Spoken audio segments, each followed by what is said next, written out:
Hello, my name is Ross Walker. Welcome to my presentation on perspectives on adolescent and adult learning for beginning teachers. I have created this presentation as Assessment Task 1 for EAL110, Theories of Learning and Teaching for my Bachelor of Education in Applied Learning at the University of Tasmania. Andragogy is the art and science of helping adults to learn. In the 1970s, Malcolm Knowles researched and popularized andragogy as an alternative to traditional teaching methods being used at the time. In contrast to the needs of children, adults engage in learning for intrinsic reasons. They need to be involved in planning the learning and to take ownership of the learning, and they are self-motivated and bring life experiences to the learning. Adult learning strategies should be experiential, problem-centered, and based on real-life situations. Learning perspectives covered in this presentation include behaviorism, cognitivism, humanism, social constructivism, and situated learning within a community of practice. I will give a short explanation of each learning perspective and the people who help formulate them. I will then provide an example of an aspect of the perspective from my own life experience and one from my experience as a teacher. Finally, conclusions will be made that relate to both learners and teachers. In the 1950s, Ivan Pavlov conducted his now famous experiment in classical conditioning where he conditioned a dog to salivate at the sound of a bell because it had associated the sound of the bell with receiving food. B.F. Skinner experimented on operant conditioning and proved that the likelihood of a response reoccurring was increased if it was reinforced. Positive reinforcement increases behavior by adding a reward, and negative reinforcement increases the behavior by removing a punishment. It is imperative for teachers to understand the importance of reinforcement, both positive and negative.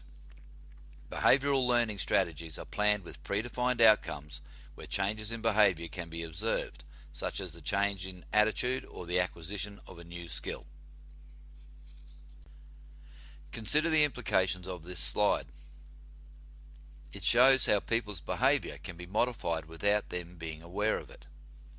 An example of my own behavior being modified is that for all my working life I have usually started work at 5 o'clock in the morning. At first I needed an alarm clock to wake me in time to prepare for work, but gradually I learned to wake up before the alarm went off and haven't had to use an alarm for many years. So even though I now start work at 8 o'clock, I have been conditioned to wake up at 5 every morning. Reflecting on my own experience as a teacher, when starting a new class there is usually someone who will yawn out loud. My immediate response is to send the offending student for a walk around the building on the pretext they obviously need more oxygen. I have found that by consistently reinforcing this outcome, the unwanted behavior quickly ceases. This is an example of negative reinforcement by removing an unwanted punishment. During the development of cognitivism, Dewey postulated that learners need to be able to link new knowledge to existing knowledge and connect it to their roles in society. Paget proposed that learners need to either assimilate or accommodate the new information within existing internal schemes of knowledge. Bruner advocated problem-based learning and discovery learning, and Gagné developed the 9 conditions for learning. Cognitivism places emphasis on understanding mental and memory processes and acquiring strategies to process information. Transferring skills and knowledge to other areas is more likely because learners understand basic principles and develop cognitive strategies for learning. Cognitive learning strategies start with basic principles and concepts, using problem-solving and discovery learning techniques to sequentially build the knowledge at an appropriate level considering the learner's ability. In early 2005, I taught myself to mod computer games. Beginning with the basics of the modding programs, I rapidly discovered what worked and what didn't by using trial and error. As I became more confident with the tools, I added more complicated procedures to the mod and quickly learned to use the software competently.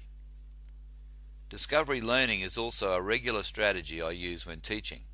For example, when my students need to learn basic marking out skills using dividers and rulers, I give them the tools, show them the basics, and let them experiment with the tools to see what they can do.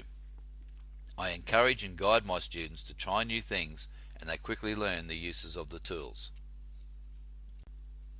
Humanism emerged in America, contrasting with behaviorism because, as Curzon and Tummins propose, behaviorism reduced essential human qualities to mere physical qualities. Ivan Maslow formulated his hierarchy of needs to demonstrate how people have basic needs that have to be addressed as they grow and eventually reach what he described as the self-actuation stage. Carl Rogers advocated experiential learning and proposes that teachers should be more of a facilitator, addressing students' social and individual needs to provide an environment conducive to learning. Humanism aligns somewhat with adult learning strategies. It can address learners' intrinsic reasons for undertaking learning and their motivation to learn, but it is difficult to apply to competency-based training and assessment. Social constructivism proposes that people construct knowledge by interacting with others in a social and cultural environments. In the early 20th century, Vygotsky proposed what he called the zone of proximal development. He theorized that there is a limit to what a person can learn by themselves compared to what they can learn with assistance from a more knowledgeable other. Social constructivism is very similar to situated learning, and examples from my own experiences will be recounted in the next slide. Situated learning within communities of practice was first proposed by Jean Lathe and Etienne Wenger in 1991. Wenger expanded on this in 1998 to define communities of practice and how skills are transferred between different communities of practice. He proposed that learning within a community of practice involved people cooperating and working together, sharing the goals and the skills needed to attain those goals with all others in the group.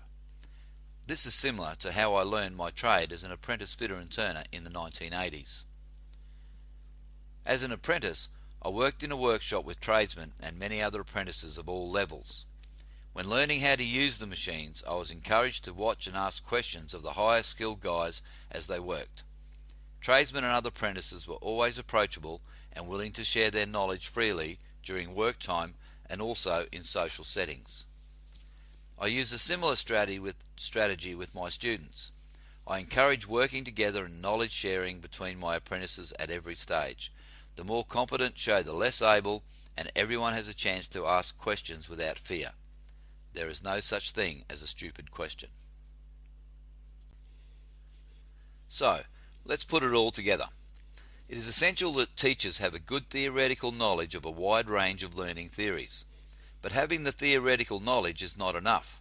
We must also be able to apply relevant elements of these perspectives appropriately in our planning, our delivery, and our classroom management to ensure our students have the best environment possible in which to learn. Teachers can use aspects of behavioralism to know why and how to be a good role model for their students, because whether you like it or not, they will be influenced by your actions. And realize too that positive reinforcement is essential at every stage of learning. Teachers can use aspects of cognitivism to understand how our mind and our students' minds work to process the information we acquire. We need to use a range of lenses to reflect on our experiences and strategize how we can improve the learning that happens in our classrooms. Teachers can use aspects of humanism to empathize with and understand where our students come from, where they are headed, what directions they need, and how to create the right conditions for them to learn effectively. Teachers can use aspects of social constructivism to plan group activities and support our learners appropriately with scaffolding to achieve what could not be done by themselves. And using aspects of situated learning, we need to provide environments where our learners share common goals, can share information freely, and work and learn together.